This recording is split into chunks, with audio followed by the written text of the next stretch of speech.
شہنشی جلوہ افروز شہزادہ مخدوم رسول اللہ ثنا خان مصطفیٰ نقیب غزل حاضرین و سامعین عزیز بچوں، السلام علیکم ورحمۃ اللہ وبرکاتہ۔ نحمدہ ونصلی علی رسولہ الکریم، اما بعد فاعوذ باللہ من الشیطان الرجیم، بسم اللہ الرحمن الرحیم۔ وَلِلَّهِ الْعِزَّةُ وَلِرَسُولِهِ وَلِلْمُؤْمِنِينَ وَلَكِنَّ الْمُنَافِقِينَ لَا يَعْلَمُونَ۔ صدق اللہ العظیم وصدق رسولہ النبی الامین المتین الکریم، ونحن علی ذلک لمن الشاہدین والشاکرین والحمد للہ رب العالمین۔ تمام تعریف اسی کو زیبا جو کل سنسار کا مالک ہے، جو ہمارا تمہارا پالنہار ہے، جس کی شان یہ ہے الحمدللہ رب العالمین۔ کروڑوں درود و سلام حضور سرور دو عالم صلی اللہ تعالی علیہ وسلم کی بارگاہ میں، جن کی بارگاہ میں 70,000 صبح 70,000 شام فرشتے حاضر ہو کر درود و سلام کا نذرانہ پیش کرتے ہیں، وہ بھی اس شان کے ساتھ کہ جو فرشتوں کی جماعت ایک مرتبہ بارگاہ رسول میں حاضر ہو جاتی ہے، دوبارہ ان کی جگہ دوسرے فرشتوں کو بھیجا جاتا ہے۔ لیکن یہ میرے مصطفیٰ کا کرم ہے کہ ہم جیسے گنہگار زندگی میں جب چاہیں مصطفیٰ کریم کی بارگاہ میں درود شریف کا نذرانہ پیش کر سکتے ہیں۔ اور صوفیاء کرام نے فرمایا کہ درود شریف ایک ایسا وظیفہ، ایک ایسا عمل ہے جو کبھی بھی اللہ تبارک و تعالیٰ کی بارگاہ میں رد نہیں ہوتا۔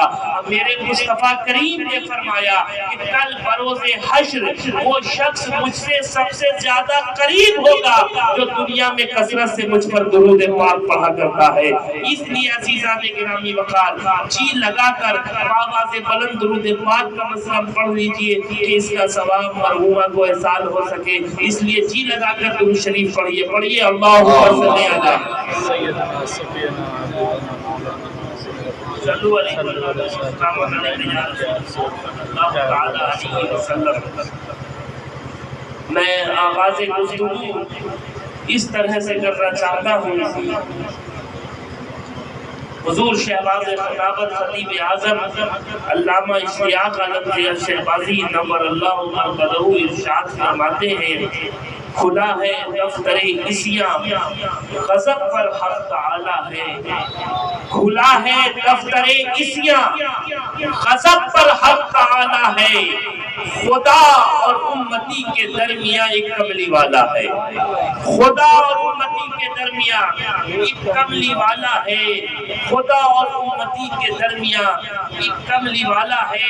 عزیزان گرامی وقار، اللہ نے بندوں کی ہدایت کے لیے انبیاء کرام کی ایک جماعت کو بھیجا، حضرت آدم سے لے کر حضرت عیسیٰ تک آئے۔ لیکن ایک بات آپ کے درمیان کہنا چاہتا ہوں کہ جب حضرت آدم آئے تو کچھ لے کر آئے، جب حضرت شیش آئے تو کچھ لے کر آئے، جب حضرت نوح آئے تو کچھ لے کر آئے، جب حضرت ذوالکفل آئے تو کچھ لے کر آئے۔ لیکن قربان جائیے، جب آمنہ کا لال آ رہا ہے، جب عبداللہ کا پیارا آ رہا ہے، جب ہمارا اور تمہارا آقا و مولا آ رہا ہے تو کچھ لے کر نہیں آ رہا ہے بلکہ سب کچھ لے کر آ رہا ہے، سب کچھ لے کر آ رہا ہے۔ آپ توجہ فرمائیے، اگر کسی کے گھر میں بیٹی کی پیدائش ہو جائے تو وہ بیٹی اس گھر کے لیے رحمت ہے، اگر کسی علاقے میں بارش ہو جائے تو بارش اس علاقے کے لیے رحمت ہے، اگر کسی کے گھر پر سید ارادے تشریف لے کر چلے جائے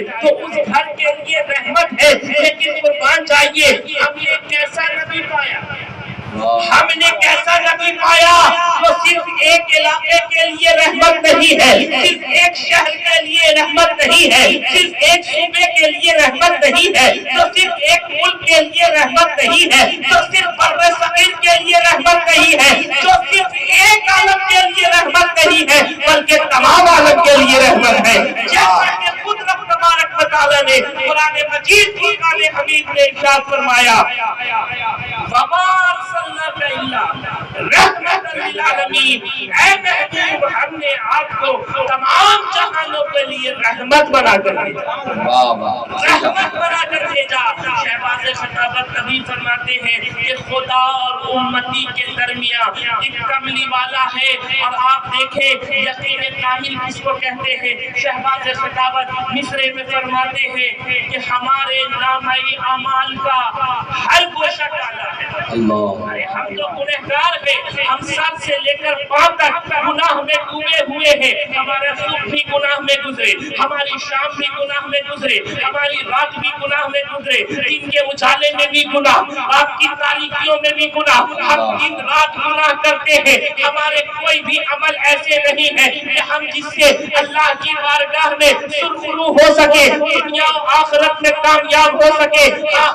لیکن ہمارے پاس ایک وسیلہ ہے، اور وہ وسیلہ مصطفیٰ جان رحمت صلی اللہ علیہ وسلم کا وسیلہ ہے، اور ہمیں امید ہے کہ ہم بروز حشر کامیاب ہوں گے تو مصطفیٰ کے کرم سے کامیاب ہوں گے، مصطفیٰ کی عطا سے کامیاب ہوں گے۔ تبھی تو شہباز خطابت فرماتے ہیں کہ ہمارے نامہ اعمال کا ہر گوشہ کالا ہے، مگر اتنا بھروسہ ہے شفاعت کرنے والا ہے۔ نعرہ تکبیر، نعرہ رسالت، زندہ باد زندہ باد۔ اور برہنہ سر ہے، آنکھیں نم ہے، اور تلووں میں چھالا ہے۔ برہنہ سر ہے، آنکھیں نم ہے، اور تلووں میں چھالا ہے، مگر صورت بتاتی ہے کوئی اللہ والا ہے، مگر صورت بتاتی ہے کوئی اللہ والا ہے۔ اور مدینہ ہے جہاں انداز پینے کا نرالا ہے، مدینہ ہے جہاں انداز پینے کا نرالا ہے۔ نظر سے کام چلتا ہے، سراہی ہے نہ پیالہ، نظر سے کام چلتا ہے، سراہی ہے نہ پیالہ ہے، نظر سے کام چلتا ہے، سراہی ہے نہ پیالہ ہے۔ ہم نوالے توڑنے جائیں گے ہم کیوں غیر کے در پر، یا رسول اللہ نوالے توڑنے جائیں گے ہم کیوں غیر کے در پر، تیرے ہی در کے کتے ہیں تیرے ٹکڑوں نے پالا ہے، تیرے ہی در کے کتے ہیں تیرے ٹکڑوں نے پالا ہے۔ اور زیا کی مغفرت مشکل تھی لیکن ان کی رحمت نے، زیا کی مغفرت مشکل تھی لیکن ان کی رحمت نے کہا جانے دو مجرم ہے مگر ایمان والا ہے، کہا جانے دو مجرم ہے مگر ایمان والا ہے۔ کھلا ہے دفتر عصیان، غضب پر حق تعالی ہے، خدا اور امتی کے درمیان ایک کملی والا ہے۔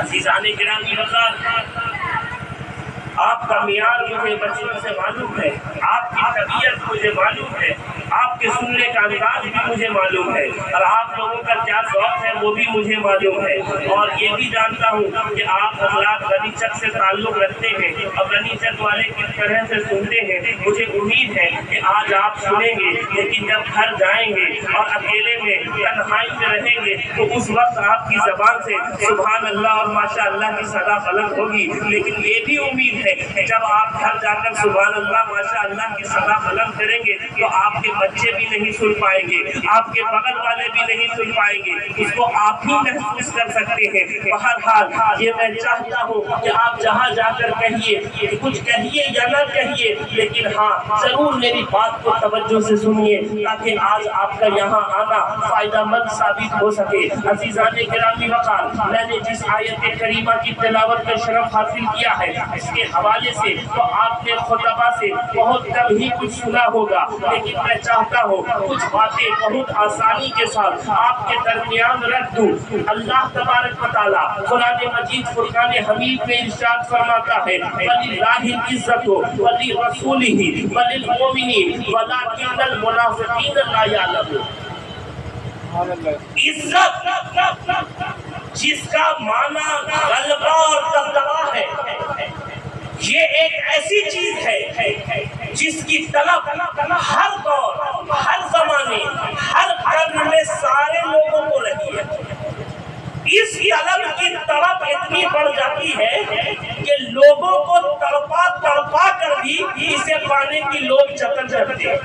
لوگوں نے اس عزت کو پانے کے لیے کبھی تخت کا سہارا دیا تو کبھی تاج کا، لوگوں نے اس عزت کو پانے پانے کے لیے کبھی اقتدار کا سہارا لیا تو کبھی اختیار کا، لوگوں نے اس عزت کو پانے کے لیے کبھی دولت کا سہارا لیا تو کبھی طاقت کا، لوگوں نے اس عزت کو پانے کے لیے کبھی ظلم کا سہارا لیا تو کبھی تشدد کا، لوگوں نے اس عزت کو پانے کے لیے کبھی جبر کا سہارا لیا تو کبھی استبداد کا۔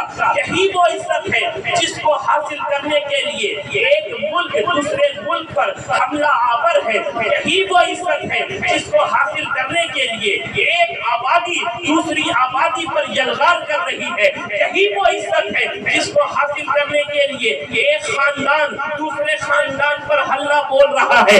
اتنا ہی نہیں بلکہ اس عزت کو پانے کا چسکا یہاں تک پڑتا ہے کہ ایک بھائی دوسرے بھائی کے ساتھ لڑتا پھرتا اور مرتا کٹتا نظر آتا ہے، تبھی تو شاعر کہتا ہے وہ بھائی ہو کے بھی کرتا ہے قتل بھائی کا، وہ بھائی ہو کے بھی کرتا ہے قتل بھائی کا، عجیب خون کا رشتہ دکھائی دیتا ہے، عجیب خون کا رشتہ دکھائی دیتا ہے۔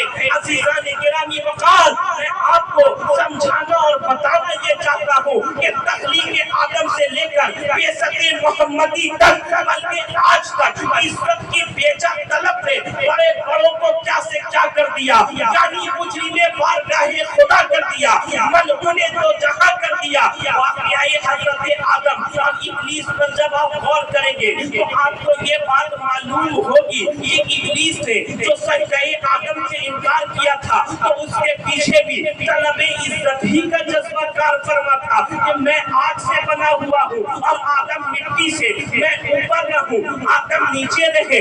آخرکار کیا ہوا؟ اس بیجا طلب عزت نے ابلیس کو حالت کفر میں پہنچا دیا، حالت کفر میں پہنچا دیا اور وہ راندہ بارگاہ الہی ہو گیا۔ اسی طرح سے جب حضرت ابراہیم خلیل اللہ کا دور آیا اور آپ نے اللہ کی وحدانیت اور اپنی رسالت کا اعلان عام فرمایا تو اسی طلب عزت کے نشے میں چور ہو کر نمرود آپ کے سامنے کھڑا ہو گیا۔ اب اس نے نہ تو اللہ کی وحدانیت اور نہ ہی آپ کی رسالت پر ایمان لایا، بلکہ اس نے تو اپنے رب ہونے کا جھوٹا دعویٰ کر دیا اور آپ کے بیان کردہ دلائل و براہین کی تکان پرواہ نہ کی، اور اس طرح سے نمرود بھی اپنے باطل نظریات کے بنا پر کفر کے گڑھے میں جا پہنچا۔ کہاں جا پہنچا؟ کفر کے گڑھے میں جا پہنچا۔ ایک اور مثال کا سہارا لینا چاہتا ہوں، یہ ہے حضرت موسیٰ علیہ السلام۔ حضرت موسیٰ اللہ کے بہت جلیل القدر پیغمبر ہے کہ آپ کی پیدائش فرعون کے زمانے میں اس وقت ہوئی جب کہ فرعون کا یہ فرمان جاری ہو گیا تھا کہ جو بھی بچہ بنی اسرائیل میں پیدا ہو اسے قتل کر دیا جائے۔ کیا کر دیا جائے؟ قتل کر دیا جائے، مار دیا جائے، ختم کر دیا جائے۔ اور اس نے ایسا حکم اس لیے جاری کیا تھا کہ کسی کاہن نے اسے یہ بات بتائی تھی کہ بنی اسرائیل میں ایک ایسا بچہ پیدا ہوگا جو تمہارے تخت و تاج اور راج پاٹ کو زوال کا سبب بنے گا، جو تمہارے تخت و تاج اور راج پاٹ کے زوال کا سبب بنے گا، جو تمہارے سامراجیت کو مٹی میں ملا دے گا۔ اس فرعونی حکم کے بعد جو بھی لڑکا بنی اسرائیل میں پیدا ہوتا اسے قتل کر دیا جاتا۔ حضرت موسیٰ کی پیدائش کے بعد آپ کی والدہ گھبرا گئی، پریشان ہو گئی، بے چین ہو گئی، بے قرار ہو گئی کہ اب میں کیا کروں؟ میرا ایک جان جیسا بیٹا فرعونی حکم کی وجہ کر، فرعونی فرمان کی وجہ کر قتل کر دیا جائے گا۔ انہی حالات میں اللہ سبحانہ و تعالیٰ نے حضرت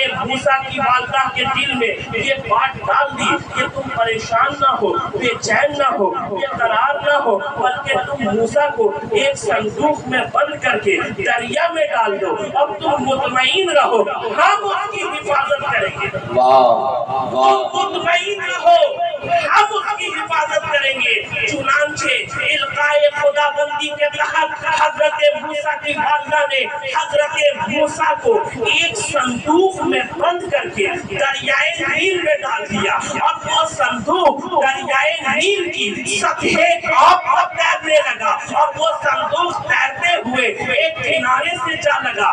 جس کنارے پر جا کر صندوق لگا اسی کنارے پر فرعون اور اس کی بیوی حضرت آسیہ تفریح کے لیے آئے ہوئے تھے. جیسے ہی فرعون نے اس صندوق کو دیکھا اپنے نوکروں کو کہا اسے باہر نکالو. جیسے ہی نوکر اس صندوق کو باہر نکالتے ہیں اور اسے کھولا جاتا ہے تو اس میں ایک حسین و جمیل روح بچہ ملا. فرعون نے اس بچے کو دیکھتے ہی اسے قتل کرنے کا ارادہ کیا مگر اس کی بیوی حضرت آسیہ نے اسے اس کام سے یہ کہتے ہوئے روک دیا کہ آپ کو اس بچے کے بارے میں کاہنوں نے بتایا ہے اس کا تعلق تو بنی اسرائیل سے ہوگا اور یہ صندوق نہ جانے کہاں سے بہہ کر آ رہا ہے, یہ بچہ نہ جانے کہاں سے بہہ کر آ رہا ہے. دیکھے تو یہ کتنا خوبصورت بچہ ہے, دیکھے تو یہ کتنا حسین و جمیل بچہ ہے, یہ تو چاند سے بھی زیادہ حسین نظر آ رہا ہے. کیوں نہ اس بچے کو ہم اپنا بچہ بنا لیتے ہیں کیونکہ ہماری گود اب تک خالی ہے. تو عزیزان گرامی وقار حضرت آسیہ کی اس بات پر فرعون کی بیوی کی اس بات پر فرعون راضی ہو جاتا ہے. دونوں حضرت موسیٰ کو لے کر اپنے محل میں چلے جاتے ہیں. عزیزان گرامی وقار آپ دیکھیں کہ اللہ تعالیٰ نے حضرت موسیٰ کو اپنے دشمن کے محل میں رکھ کر نبوت و رسالت سے سرفراز کیا. عظیم پیغمبر اپنی فارمر بنی اسرائیل کی طرف مبعوث فرمایا. واہ واہ, زندہ باد زندہ باد. مبعوث فرمایا بنی اسرائیل کی طرف. اور ایک بات اور کر دوں اپنی بات کو مستحکم کرنے کے لیے کہ فرعون کی طرف جانے کا خصوصی حکم اللہ سبحانہ و تعالیٰ نے قرآن مجید قرآن حمید میں بھی اس کا ذکر آیا ہے. اللہ فرماتا ہے اذهب الى فرعون انه طغى, یعنی اے موسیٰ فرعون کے پاس جا کر اسے میرا حکم سناؤ, بے شک وہ سرکشی کر رہا ہے. جب حضرت موسیٰ فرعون کے پاس جاتے ہیں اسے اللہ کی وحدانیت اور اپنی رسالت کی دعوت پیش کرتے ہیں تو اسی طلب عزت و جاہ کی چاہ میں حضرت موسیٰ کی دعوت کو فرعون رد کر دیتا ہے. تو آپ کے ذہن کو صاف کرنے کے لیے ایک پتے کی بات بتاتا چلوں, آپ سمجھ گئے ہوں گے کہ فرعون کو جس چیز نے دولت ایمان سے محروم رکھا وہ بیجا طلب عزت و جاہ کی چاہیے. تو ان تاریخی اور پرانی واقعات سے آپ نے بخوبی اندازہ لگا لیا ہوگا کہ کبھی طلب عزت کے لیے ابلیس حضرت آدم کے بالمقابل آتا ہے تو کبھی طلب عزت کے لیے نمرود حضرت ابراہیم کا سامنا کرتا ہوا نظر آتا ہے, تو کبھی طلب عزت کے لیے شداد حضرت ہود کے روبرو آتا ہے, تو کبھی طلب عزت کے لیے فرعون حضرت موسیٰ کا سامنا کرتا ہوا نظر آتا ہے. یہ سلسلہ چلتا رہا اور ہر عہد ہر زمانے ہر صدی میں انبیاء و مرسلین کے بالمقابل انہی کی قوم کا گروہ طلب عزت کے لیے سامنے آتا رہا. معاملہ یہاں تک بڑھا کہ حضرت عیسیٰ علیہ السلام کے 570 سال بعد جب حضور نبی کریم رؤوف و رحیم طٰہٰ اور یاسین جان عالمین رحمت عالم نور مجسم جناب محمد رسول اللہ صلی اللہ علیہ وسلم کی جلوہ گری ہوئی اور آپ نے معبودان باطل کو چھوڑ کر ایک خدائے وحدہ اللہ شریف کی طرف لوگوں کو بلایا تو لوگ آپ کے دشمن ہو گئے اور اپنی عزت کو برقرار رکھنے کے لیے, اپنا دبدبہ قائم رکھنے کے لیے, اپنا غلبہ برقرار رکھنے کے لیے, اپنا چاہو منصب ظلم و ستم کرنے کے باوجود عزت نہیں پا سکے, قتل و غارت گری کے باوجود عزت نہیں پا سکے, مسلمانوں کو مکہ سے نکالنے کے باوجود عزت نہیں پا سکے, مسلمانوں کو دکانوں مکان اور زمین و جائیداد سے بے دخل کرنے کے باوجود عزت نہیں پا سکے. خلاصہ یہ ہے کہ کفار مکہ نے طلب عزت کے لیے, حصول غلبہ کے لیے جن طریقوں کو اپنایا, جس راستے کو اختیار کیا, جس روش پر چلے, انہیں عزت ہاتھ نہ آئی, انہیں غلبہ حاصل نہیں ہوا. تبھی تو ہم دیکھتے ہیں کہ کفار مکہ نے مسلمانوں کو مکہ سے دور کر دیا مگر عزت سے محروم رہے. کفار مکہ نے مسلمانوں کو کعبہ سے دور کر دیا دیا مگر عزت سے محروم رہے. کفار مکہ نے مسلمانوں کو حکیم سے دور کر دیا مگر عزت سے محروم رہے. اتنا ہی نہیں جانے کفار مکہ نے مسلمانوں کو چاہے زمزم سے دور کر دیا مگر عزت سے محروم رہے. کفار مکہ نے مسلمانوں کو صفا و مروہ سے دور کر دیا مگر عزت سے محروم رہے. کفار مکہ نے مسلمانوں کو کوہ صفا سے دور کر دیا مگر عزت سے محروم رہے. کفار مکہ نے مسلمانوں کو باب کعبہ سے دور کر دیا مگر عزت سے محروم رہے. ارے یہ کفار مکہ عزت پاتے تو کیسے پاتے؟ کیونکہ یہ اصلی مرکز عزت سے بہت دور تھے. یہ سچ ہے کہ وہ حکیم سے قریب تھے مگر حکیم کے بنانے والے سے دور تھے. یہ سچ ہے کہ وہ مقام ابراہیم سے قریب تھے مگر قدم مصطفیٰ سے دور تھے. یہ سچ ہے کہ وہ کعبے سے قریب تھے مگر کعبے کے کعبہ سے دور تھے. یہی وجہ ہے کہ طاقت ہونے کے باوجود، دولت ہونے کے باوجود، اقتدار ہونے کے باوجود وہ عزت نہیں پا سکے. کیونکہ صحیح معنوں میں عزت نہ تو دولت میں ہے، نہ تو طاقت میں ہے، نہ تو تخت و تاج میں ہے. اے عزت کے متلاشیوں، تمہیں یہ حقیقی عزت نہ تو دنیاوی جاہ و جلال سے مل سکتی ہے، نہ سعودی ریال سے مل سکتی ہے، نہ درہم و دینار سے مل سکتی ہے. اس لیے کہ حقیقی عزت تو رب ذوالجلال کے لیے ہے، مصطفیٰ پاکوال کے لیے ہے، مومنین عمدہ خصال کے لیے. نعرہ تکبیر، نعرہ رسالت، نعرہ رسالت، جشن آمد رسول، عظمت رسول، اوصاف رسول. نعرہ تکبیر، نعرہ رسالت. زندہ باد. اس کے لیے رب ذوالجلال کے لیے ہے، مصطفیٰ پاکوال کے لیے ہے، ہم مصطفیٰ کے صدقے میں مومنین عمدہ خصال کے لیے. تبھی تو رب تبارک و تعالیٰ قرآن مجید فرقان حمید میں ارشاد فرماتا ہے وَلِلَّهِ الْعِزَّةُ وَلِرَسُولِهِ وَلِلْمُؤْمِنِينَ. اس آیت کریمہ کے منہ سے یہ بات واضح ہو جاتی ہے کہ عزت اللہ، اس کے رسول اور اہل ایمان کے لیے. اور یہ بات بھی مسلم ہے کہ اللہ کی عزت کا اعتراف و اقرار تو دنیا کی اکثر قومیں الگ الگ طریقوں پر مختلف ناموں کے ساتھ کرتی ہیں مگر رسول اللہ کی عزت کا اعتراف و اقرار کرنے میں لوگ آگے پیچھے کرتے ہیں، دائیں بائیں کرتے ہیں، شک و شبہ میں مبتلا ہو جاتے ہیں.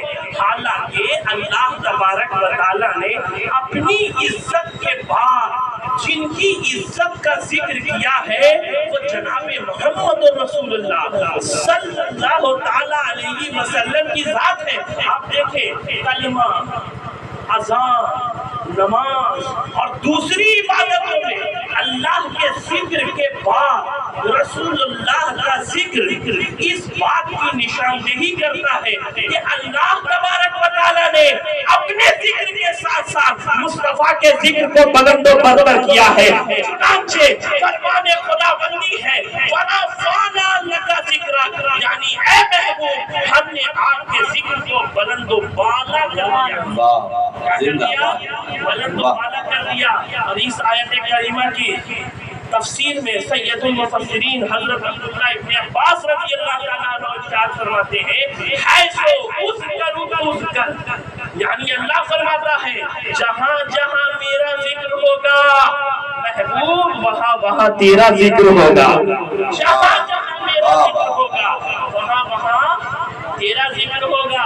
اور اتنا ہی نہیں بلکہ خدا بند قدوس نے مصطفیٰ جان رحمت صلی اللہ علیہ وسلم کی اطاعت و فرما برداری کرنے کو اپنی فرما برداری قرار دیتے ہوئے یوں ارشاد فرمایا من یطیع الرسول فقد اطاع اللہ، یعنی جس نے رسول کی اطاعت کی اس نے اللہ کی اطاعت کی. جس نے رسول کی اطاعت کی گویا اس نے اللہ کی اطاعت کی.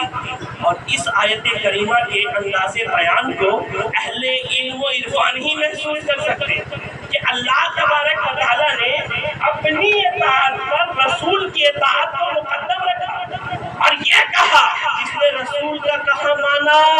اس نے میرا کہا مان لیا. جس نے رسول کا کہا مانا اس نے میرا کہا مان لیا. کیا سمجھ میں آیا؟ کیا سمجھ میں آیا؟ جو مصطفیٰ کے نقش قدم پر چلنے والا ہے وہ راہ خدا پر چلنے والا ہے. جو مصطفیٰ کا وفادار ہے وہ رحمت حق کا حقدار ہے. جو مصطفیٰ کا اطاعت گزار ہے وہ رب کا پرستار ہے. کیا سمجھ میں آیا کہ جو مصطفیٰ کا ہے وہ خدا کا ہے اور جو مصطفیٰ کا نہیں وہ خدا کا نہیں ہے. وہ خدا کا نہیں ہے. اسی تو امام اہل سنت اعلیٰ حضرت فاضل بریلوی فرماتے ہیں کہ خدا خدا کا یہی ہے در نہیں اور کوئی مفر مکر. جو وہاں سے ہو یہی آگے ہو جو یہاں نہیں تو وہاں نہیں. وہ کمال حسن حضور ہے کہ کمال نقش جہاں نہیں. یہی پھول خار سے دور ہے یہی شمع ہے کہ دعا نہیں. وہی نامکہ کے مکی ہوئے وشی ہوئے. وہ نبی ہے جس کے ہے یہ مکہ. وہ خدا ہے جس کا مکہ نہیں. ضرورت ہے اہل دول رسا اور اس بلا میں میری بلا. میں کہتا ہوں اپنے کریم کا میں کہتا ہوں اپنے کریم کا. میرا دین پارے نہ نہیں. عقیدہ میں گرامی وقار اس حقیقت کو اگر دو جملوں میں سننا ہے تو کیوں سنو کہ جو مصطفیٰ کے قدم ناز میں پہنچ جاتا ہے وہ رب کی بارگاہ بے نیاز میں پہنچ جاتا ہے. زندہ باد زندہ باد زندہ باد. واہ واہ. جو مصطفیٰ کے قدم ناز میں پہنچ جاتا ہے وہ رب کی بارگاہ بے نیاز میں پہنچ جاتا ہے. عزیزان گرامی وقار ابھی کچھ دیر پہلے میں آپ لوگوں کو یہ بات بتا رہا تھا کہ اللہ کی عزت پر لوگوں کو کوئی کلام نہیں. سارے لوگ ہی اس کی عزت و عظمت کا اقرار کرتے ہیں مگر رسول اللہ کی عزت و عظمت کا اقرار و اعتراف کرنے میں کچھ لوگ پہلو نہیں کرتے ہوئے نظر آتے ہیں.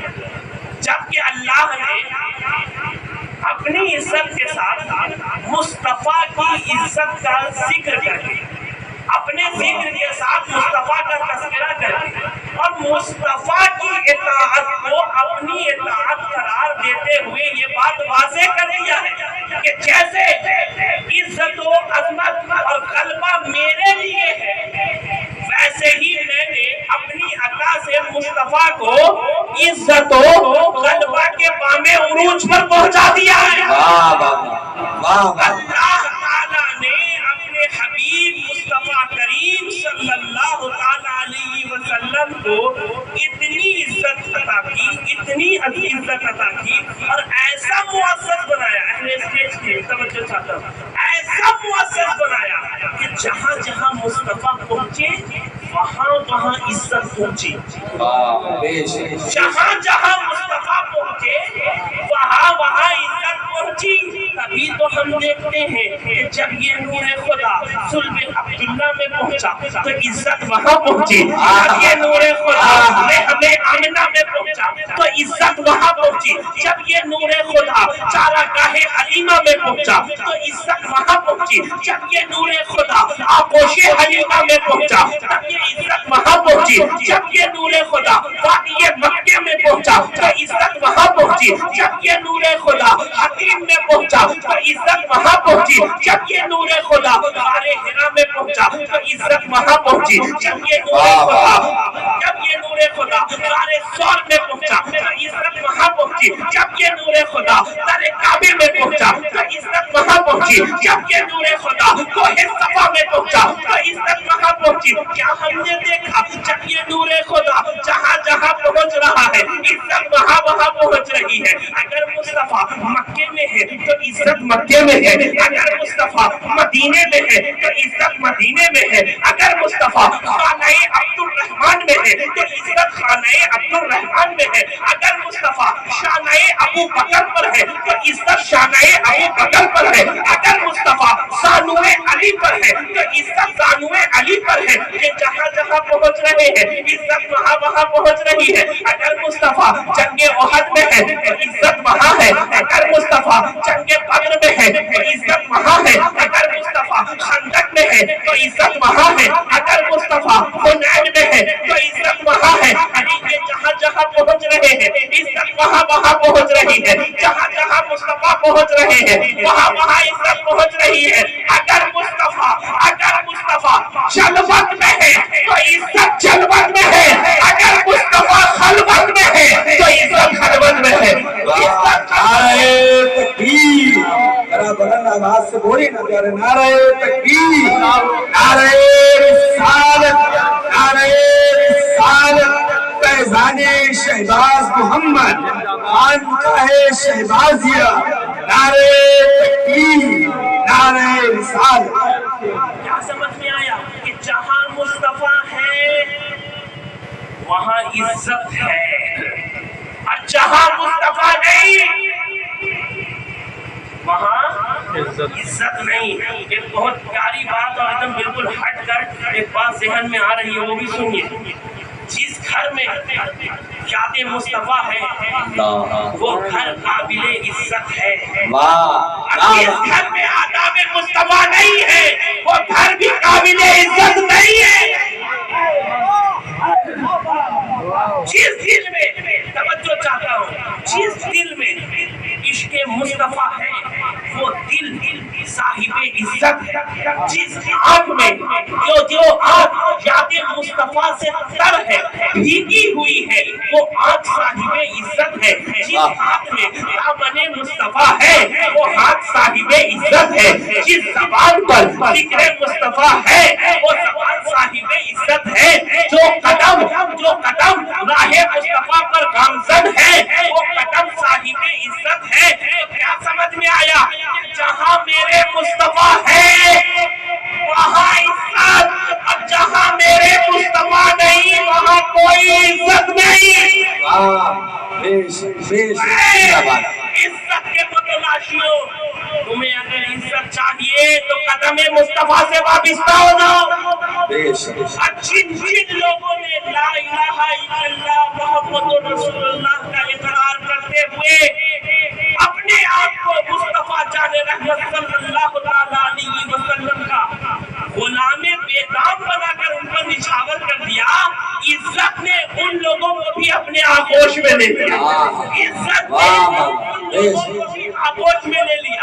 آپ دیکھیے چند مثالیں رکھ لوں پھر میں اپنی بات کو مکمل کروں گا۔ یہ ہے ابو بکر جو مکہ کے ایک تاجر کی حیثیت سے پہچانے جاتے تھے، مگر جب مصطفیٰ کے قدموں سے منسلک ہو گئے، میرے حضور کے قدم مبارک سے لگ گئے تو اول المسلمین ہو گئے، خلیفۃ المسلمین ہو گئے۔ جب قدم مصطفیٰ سے لگ گئے تو عشق رسول کے امام ہو گئے۔ جب قدم مصطفیٰ سے لگ گئے پیارکارے رسول اللہ ہو گئے۔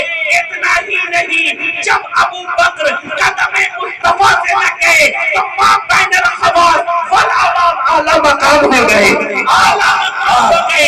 دیکھیے جو میرے مصطفیٰ کے قدم سے لگتا چلا گیا نا، یہ ہے عمر ابن خطاب جو مکہ کے ایک رہائشی مکہ کے رہنے والے تھے، جب مصطفیٰ کے دامن کرم سے وابستہ ہو گئے تو فاروق اعظم ہو گئے، امیر المومنین ہو گئے۔ حضرت عمر کی شان یہ ہو گئی کہ خود مصطفیٰ کریم صلی اللہ تعالیٰ علیہ وسلم فرماتے ہیں کہ میرے اس عمر کو دیکھ کر شیطان بھی اپنا راستہ بدل لیتا ہے، میرے اس عمر کو دیکھ کر شیطان بھی اپنا راستہ بدل لیتا ہے۔ حضرت عمر کی شان یہ ہو گئی کہ قیصر و کسریٰ بھی لرزہ پر اندام نظر آ رہے، ڈرے اور سہمے ہوئے نظر آ رہے، گھبرائے ہوئے نظر آ رہے۔ حضرت عمر مصطفیٰ کے قدم سے کیا لگے، بڑی ذمہ داری کے ساتھ کہہ رہا ہوں، قدم مصطفیٰ سے کیا لگے، حضرت عمر کی بارگاہ خداوندی میں ایسی مقبولیت ہوئی کہ اللہ تبارک و تعالیٰ نے 22 مقامات پر حضرت عمر کی خواہش کے مطابق آیات قرآنی کا نزول فرمایا۔ اللہ زندہ باد۔ 22 مقامات پر اللہ تعالیٰ نے، 22 مقامات پر اللہ تعالیٰ نے حضرت حضرت عمر کی خواہش کے مطابق آیات قرآنی کا نزول فرمایا ہے. وقت میں اتنی گنجائش نہیں ہے. آپ دیکھ رہا ہوں کہ کرسی بھی پر ہے, بھر گئی ہے نا. ہاں ماشاء اللہ, بہت اچھا ہے. یہ بھرتا رہے, وہ بھی بھرتا رہے, کرسی بھی بھرتا رہے, سب کچھ بھرتا رہے, پیٹ جیب سب بھرتا رہے. لیکن ساتھ ہی ساتھ اپنے دل میں, اپنے گھر میں عشق مصطفیٰ کی شمع روشن کیجیے, ورنہ قبر میں پچھتائیے گا اور حشر کے میدان میں بھی پچھتائیے گا. اپنے بچوں کو عشق مصطفیٰ کا درس دیجیے, آداب مصطفیٰ کا درس دیجیے. اپنے گھر کو دینی ماحول بنائیے, اپنے بچوں کو اولیاء اللہ کی بارگاہ سے وابستہ کیجیے, تاکہ مرنے کے بعد آپ کا بچہ آپ کے لیے فائدہ مند ثابت ہو سکے. وہ تعلیم بن لیجیے. آج لوگ جو فوکس کرتے, ڈاکٹر بن گیا, انجینئر بن گیا, بچہ یہاں سے کیا گیا, ابراڈ چلا گیا, باہر کی کنٹری میں چلا گیا, دیش میں چلا گیا, کوئی جا کر کچھ بن رہا, کوئی جا کر کچھ بن رہا. بہت اچھی بات ہے, جو بنانا ہے بنائیے, اپنے بچے کو پڑھانا ہے پڑھائیے, لیکن زندگی بھر کوشش کیجیے کہ آپ کے بچے کے دل میں اللہ اور اس کے رسول کی محبت ہے کہ نہیں, قرآن کی محبت ہے کہ نہیں ہے, سادات کی محبت ہے کہ نہیں ہے, اولیاء اللہ کی محبت ہے کہ نہیں ہے. جب آپ اپنے گھر کو دینی ماحول بنائیں گے تو آپ کے مرنے کے بعد آپ کا بچہ احسان ثواب کرے گا, کار خیر کرے گا, تو اس کا فائدہ آپ کو پہنچے گا. عزیزان گرامی وقار, میں کہہ رہا تھا کہ جو مصطفیٰ کے قدموں سے لگے, بس مختصر میں دو بات کرنا میں دیکھ لیجیے.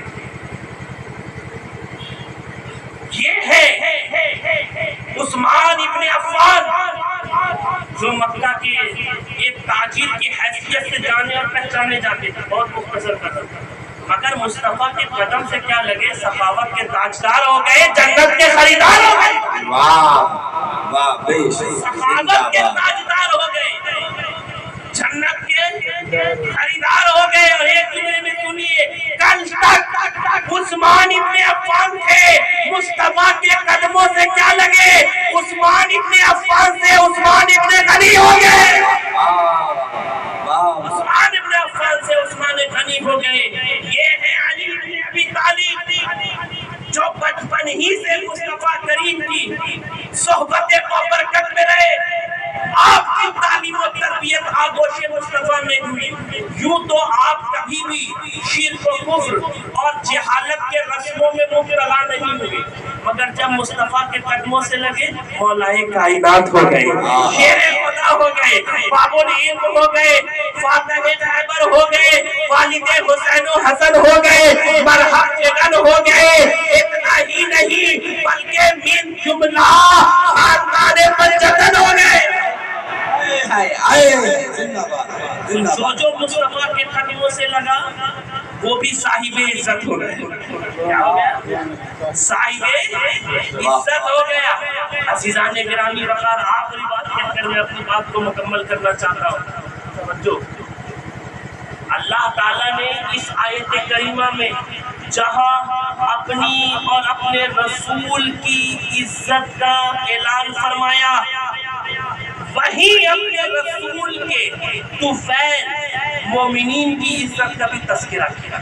اور یہ بات بھی مسلم ہے جس کا کوئی انکار نہیں کر سکتا کہ جب تک لوگ دولت ایمان سے مشرف نہیں ہوئے تھے, تب تک گمراہی کے دلدل میں پڑے ہوئے تھے, بے دینی کے دلدل میں پڑے ہوئے تھے, صفاقی کے دلدل میں پڑے ہوئے تھے, گمراہی کے دلدل میں پڑے ہوئے تھے, عیائی کے دلدل میں پڑے ہوئے تھے, مکاری کے دلدل میں پڑے ہوئے تھے, سیاکاری اور سیاشیاری کے دلدل میں پڑے ہوئے تھے. ظلم, تشدد, حق تلفی, ناانصافی, شراب نوشی, جوا بازی ان کی فطرت و طبیعت میں رچ بس گئی تھی. وہ بڑے بڑے گناہ بغیر روک ٹوک کے آسانی کے ساتھ کیا کرتے تھے, مگر پیغمبر اسلام جناب محمد رسول اللہ کی تعلیمات نے وہ اثر پیدا کیا, وہ ماحول بنایا, وہ فضا ہموار کی کہ رہزن رہبر ہو گئے, حامی ہو گئے, وقار وفادار ہو گئے, احکام میں وقار ہو گئے. پیغمبر اسلام کی جلوہ گری کا یہ اثر ہوا, میرے مصطفیٰ کی تعلیمات کا اثر یہ ہوا. کل تک جو لوگ اپنی بیٹی کو دفن کر رہے تھے, آج وہی لوگ اپنی بیٹی کے محافظ اور نگہبان نظر آ رہے رہے ہیں، جب تک جو عورتوں کی عزت سے کھیلتے تھے، عورتوں کو کمتر اور حقیر سمجھتے تھے، بیواؤں کو منحوس کہتے تھے، اب وہی لوگ ان عورتوں کے محافظ نظر آ رہے ہیں، ان کی عزت کی حفاظت کرنے والے نظر آ رہے ہیں۔ کل تک جن کا وقت شراب کے اڈوں پر گزرتا تھا، جن کا کل تک وقت جوا کے اڈوں پر گزرتا تھا، اب وہی لوگ قال اللہ قال رسول اللہ کی فضاؤں میں سانس لے رہے ہیں۔ جناب محمد رسول اللہ کی تعلیمات کا یہ اثر ہوا پیارے کہ کل تک جو لوگ شراب کے نشے میں چور نظر آ رہے تھے، اب وہی لوگ محراب بندگی میں سرو سجود نظر آ رہے ہیں۔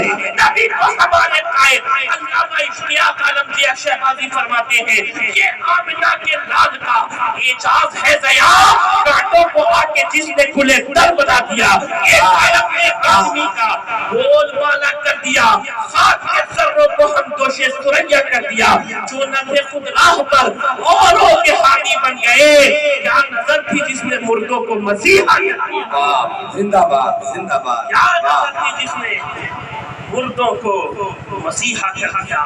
آخر میں اس ذکر مصطفیٰ کے صدقے سے اللہ مرحومہ کی مغفرت فرمائے، ان کے تمام گناہوں کو معاف فرمائے، ان کی تمام خطاؤں کو درگزر فرمائے، ان کے قبر پر رحمت و نور کی بارش برسائے، اور اولیاء اللہ کی بارگاہ کی نسبت کی بنا پر سیدہ کائنات خاتون جنت فاطمہ الزہرا سلام اللہ علیہا کے صدقے طفیل میں مرحومہ کی مغفرت فرمائے، قبر سے حشر تک کی منزلوں کو آسان فرمائے۔ میرے جو بھی کہنے میں یا آپ کے سننے میں غلطی ہو گئی، اللہ اپنے حبیب کے صدقے طفیل میں درگزر فرمائے۔ السلام علیکم ورحمۃ اللہ وبرکاتہ۔